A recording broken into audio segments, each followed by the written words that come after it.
Erev Shabbos everyone, and Chanukah Sameach.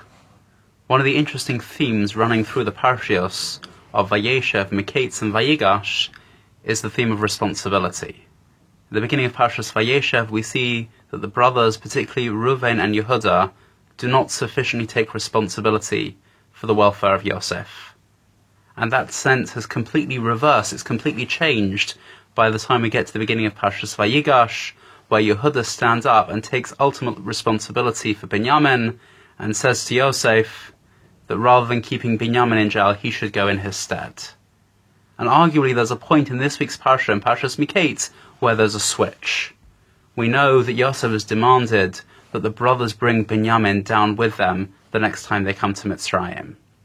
And initially, Reuven tries to take responsibility and says to his father Yaakov, "Don't worry, if Binyamin comes with me, everything will be okay." But he says something very strange. He says to his father, "Eshnei vanai tamis," literally, kill my two sons if I don't bring Binyamin back. And Yaakov is having none of that. And later, Yehuda tries again, and Yehuda somehow is able to persuade Yaakov to let Binyamin go with him. And the question is, what's the difference between what Reuven says to his father and what Yehuda says to his father? There's a fascinating idea pointed out by Ha'aksav HaKabbalah Rav Yaakov Tzimmer. And he says, Reuven wasn't literally saying to Yaakov, kill your own grandchildren. He was saying that if I fail in my mission, my grandchildren will have no shaychus to you, they'll have no connection with you, they won't have any inheritance from you. In other words, what was Reuven saying? Reuven was saying that I'm willing to stand up and do something worthwhile now, but if it all goes wrong, it's nothing to do with me. I'm not part of the family, you don't owe me anything, I don't owe you anything, let's walk away from this, we don't have to deal with this anymore. And Yehuda's idea is completely the opposite. Yehuda says that if he fails in his mission, v'chatasi lecha kol hayamim, I will have sinned to you all of my days. On the other hand, Yehuda turns around and says to his father, says to Yaakov, that if I have failed, then I will have failed and I will live with that mistake.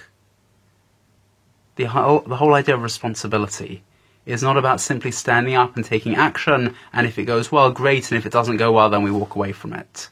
The idea of responsibility is standing up, taking action, and living with the consequences of those actions. And if those consequences are good, then that's fantastic. And if those consequences are bad, if I make mistakes, then I have to own my mistakes.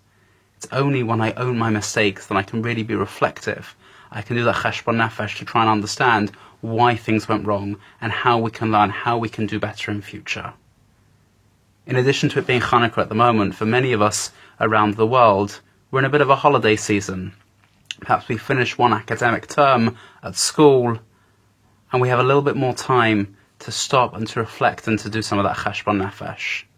And now is really that time to take responsibility, to think back to those commitments we made at the beginning of the academic year by Elul, by Rosh Hashanah, by Yom Kippur, and to check in with ourselves, to consider how well are we really doing.